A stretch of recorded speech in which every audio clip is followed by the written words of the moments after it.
Good morning, everybody. It's Thursday, March 13th, 5:25 a.m. Central Time. Grain markets are higher across the board this morning. May corn futures up 4 cents at 464 and 3/4. May soybeans up 7 and 3/4 at 1008 and a quarter. May Chicago wheat up 5 at 559. May Kansas City wheat up 7 and 3/4 at 580 and 3/4. May spring wheat up 5 and 3/4 at $6 and a quarter. Mackenzie, we're almost at 20,000 subscribers on YouTube. 19,981 is the exact number this morning. That's pretty exciting. If you guys have not hit the subscribe button on YouTube, hit the subscribe button, help us out. Also, an additional way to help us out, go on Apple Podcasts, leave us a quick review, just like 5 stars, A+, or 0 stars, you suck. But any sort of review is very helpful for us. Let's get into our first story, which, of course, is tariffs. European Union tariffs could impact agricultural exports. On Wednesday, President Trump imposed sweeping 25% tariffs on all imported steel and aluminum.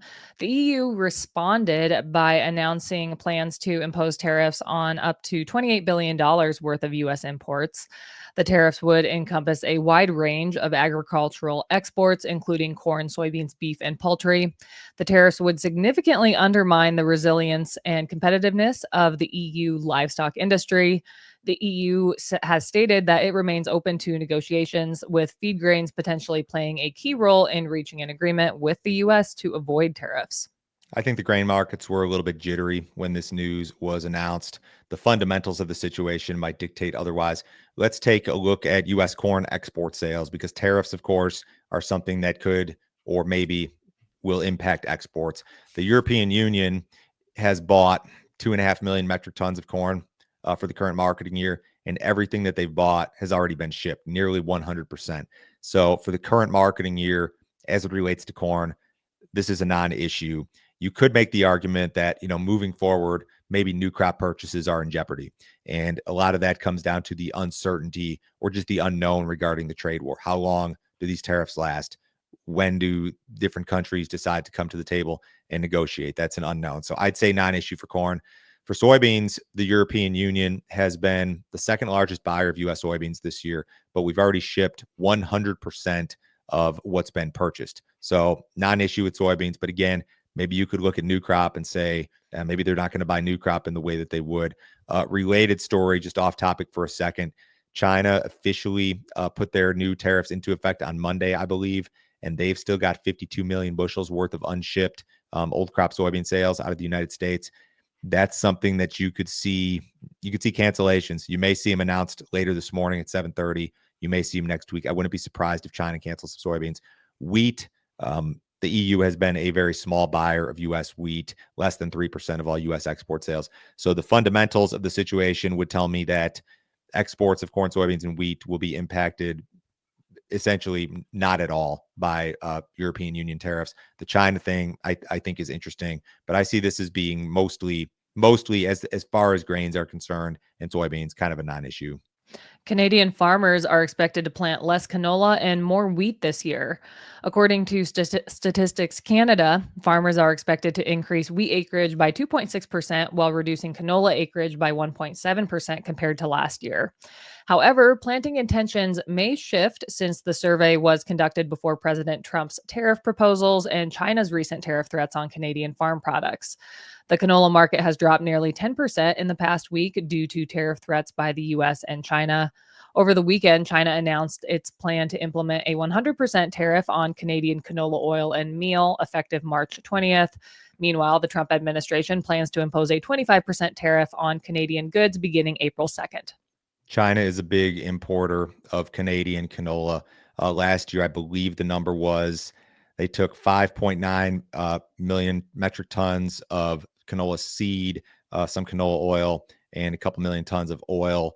Total export value of almost 5 billion Canadian dollars. I know that we have a lot of viewers and listeners in Canada, and a lot of them would wish that I talked about canola more. I just don't know anything about it, and there's only so many hours in the day. But I would imagine that given what's happened with China, the intentions are going to change. So if you guys have an idea on what may happen with these canola acres, are they going to go to spring wheat? Are they going to go to something else? Drop us a comment in the YouTube, or you can send me an email to info@standardgrain.com. Concerns over tariffs and a slowing economy have caused hedge funds to sharply cut their market exposure. On Friday and Monday, money managers aggressively reduced risk by selling stocks and short covering positions, resulting in the largest 2 day degrossing event in 4 years. Uncertainty surrounding President Trump's tariff policies and shifting economic conditions has fueled fears of lower consumer spending, declining corporate profits, and a potential recession. Industrial stocks experienced their largest degrossing activity among hedge funds. The S&P 500 has fallen nearly 9% from its peak, approaching correction territory, although a softer than expected CPI report on Wednesday helped ease investor concerns. We'll get to CPI in a second. What's happening in the markets, like the outside markets, your risk assets, stock market, a lot of it's just psychological right now. It's not because the economy is crumbling. It's because people are worried about the drastic changes that are going on in Washington. We haven't seen policies like these before or in a very long time. We're doing something in Washington that borders on austerity, and that's something that scares people. The cutbacks scare people, the tariffs scare people, and that's kind of what's going on. I think there's been a lot of this same kind of stuff going on at the retail level. You've got people with their 401ks that are just nervous about policy, and I think that the noise associated with the situation, meaning like the constant news flow, and maybe we're guilty of this, just the constant noise regarding tariffs is something that's of concern. I've read that there are a lot of people with just regular retail money with retirement accounts shifting out of risk assets into like bond funds and things along those lines. And I don't know if that's the right or wrong move, but a lot of it I think at this point is kind of psychological more than anything. If you guys have not checked out our premium content, you sure need to do so. Joe, can you tell me about some of our recent premium videos? Sometimes when there's too much noise, a technical approach is perhaps a superior approach rather than a fundamental, let's chase the tariff headlines around approach.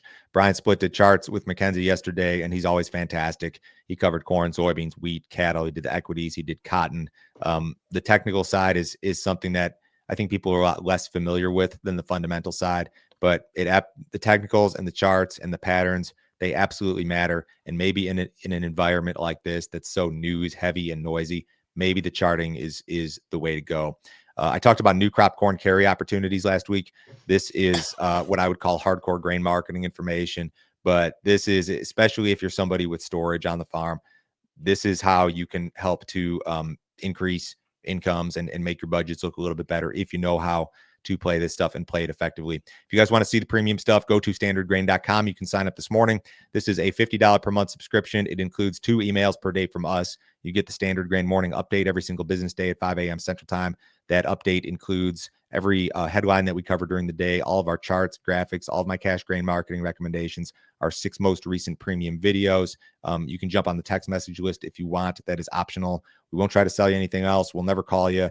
We're not going to give your contact info to anybody. We're totally independent. We have no sponsors. There's nobody behind us. This is what helps us to, this is what enables us to do what we do here on YouTube and on the podcast. Give that deal a shot this morning, guys. U.S. ethanol stocks remained close to historically high levels last week.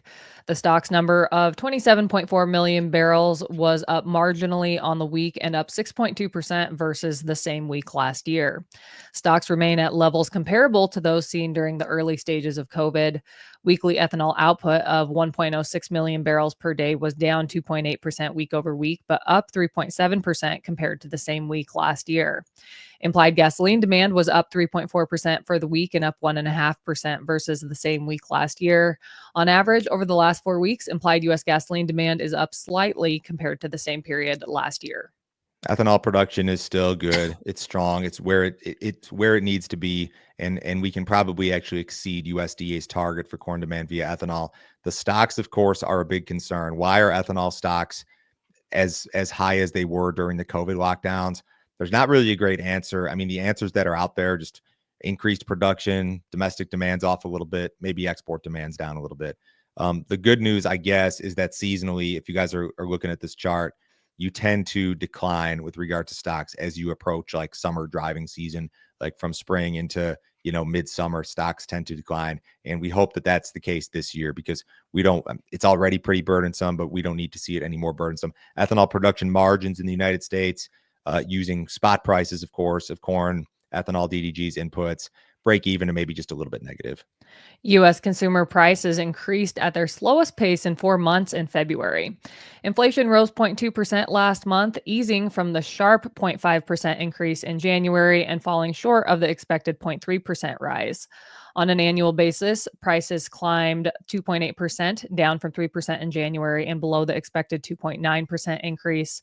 Despite this moderation, economists remain concerned that escalating tariffs could drive consumer prices higher in the coming months. The Federal Reserve is expected to keep interest rates unchanged at next week's meeting. Policymakers are taking a cautious approach, evaluating the impact of President Trump's policies while closely monitoring inflation. Here's CPI. This is the actual index, which hit a record high again last month. This basket of goods and services, this is basically consumer inflation, is up 24.3% since January of 2020, which is your last pre-COVID month.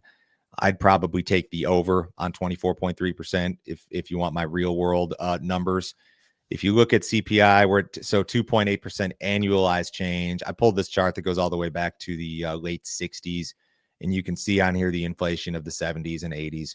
We never really got to that point, and for the moment, we had a big spike up following COVID, and then we backed off, and now we've been kind of sticky here in this 2 to 3% range. So we're still not where the Fed wants it to be. Maybe we're trending in that direction. But yeah, I don't know that rate cuts are going to happen in any really meaningful way this year. What did cattle do yesterday? Cattle futures were higher. Live cattle were $107 to $185 higher. Feeders saw gains ranging from $275 to $302. Box beef was mixed. Choice was down 10 cents at $321.10. Select was up 67 cents at $307.53. So I saw some junk floating around X or Twitter yesterday, and people were saying that China canceled all U.S. beef export sales. I feel like that's an outlandish statement, and there would be all kinds of headlines if that were true. There were no headlines, and there was no source. That's one of the reasons that when we do our show here, we kind of show you our sources. It's not because I think like everything. It's not because I think every news outlet that we use, like we use Bloomberg and Reuters primarily. Those are the two best like premium news services out there. It's not because I think everything that they say or especially their opinion pieces I really don't like at all. But we'll show you the sources. Like if you see something on X or Twitter and it has no source, I would take that with a grain of salt, and you probably need to do your own research, as they might say. Outside markets this morning, U.S. dollar's up a little bit. S&P and the Dow are up just a little bit. Gold's up $5. Crude oil's been pretty soft, down 37 cents in the April WTI at 67.31. Have a great day, guys. We'll be back on Friday